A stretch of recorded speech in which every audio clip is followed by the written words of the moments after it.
Hi, this is Brian Icenhower, and I wanted to talk to you a little bit today about objection handlers when working with for sale by owners, or even just home sellers when you're in a listing presentation that might be considering selling them their home themselves. And when you're working with people that are considering selling their home themselves as a FSBO or for sale by owner, understand that the biggest concern that they have is paying extra commission dollars that they feel that they can't afford to do to a real estate agent. And it's very important to isolate that objection.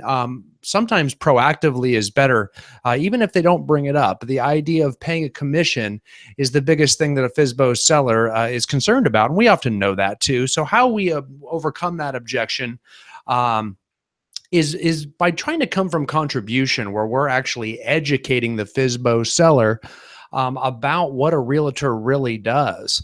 And see, a lot of home buyer or home sellers out there, and even real estate agents, think that when they market a home for sale, that we're marketing it to the general public.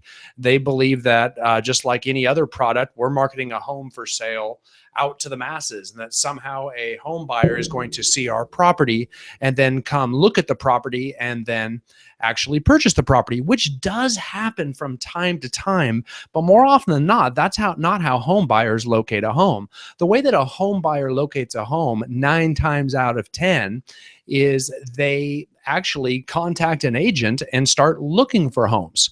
So we've seen that years after year after year. The National Association of Realtors, NAR, puts out a survey of home sellers and home buyers, and they find typically that 9 out of 10, or right around 90%, whether that's 89 or 90% of home buyers use an agent when they buy a home.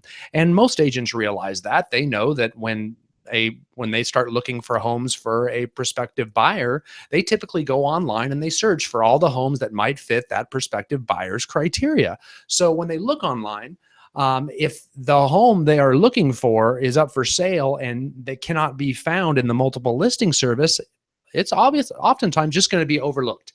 It'll never get shown, and that prospective buyer will never see the home. So when we market a home, when a FSBO seller markets a home, if they don't have it listed in the multiple listing service, what ends up happening is the FSBO seller then only is marketing to the 1 out of 10 or 10% of prospective home buyers that are looking for a home without a realtor. And then we got to hope that 10% actually sees the FSBO listing, and typically they don't. So they're missing out on the bulk of prospective buyers, which means they aren't going to be able to get as high as an asking price as when they work and list their home for sale with a realtor.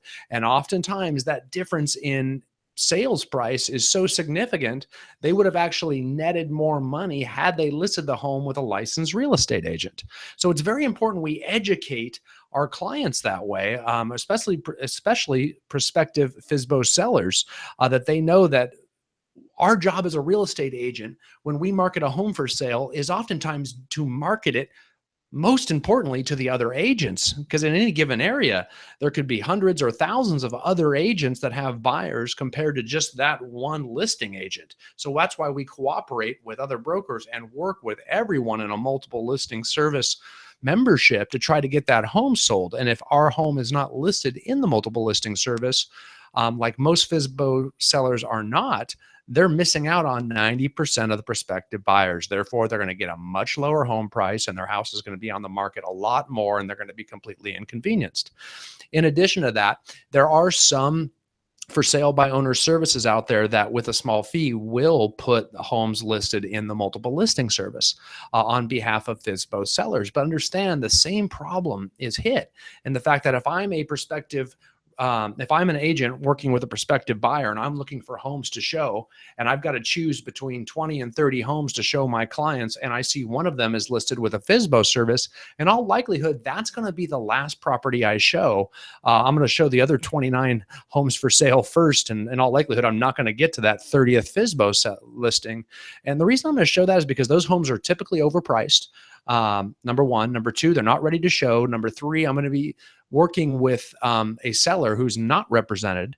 So in that situation, we have a much higher fallout rate. And the last thing I want for my client is to have them get their moving trucks ready, get moved, possibly go on under contract in their existing home and be all ready to move, and then have that deal fall apart because the seller was not represented properly because they don't have a licensed agent representing them.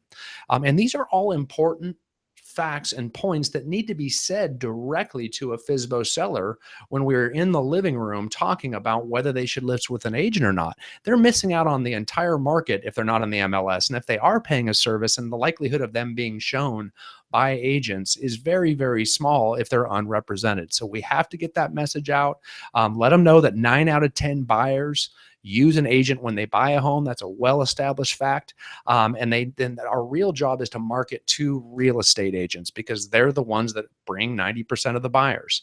Otherwise, a FSBO seller is just marketing off of a small 10% at best of the prospective buyers out there. So anyway, hope that helps. And thanks again.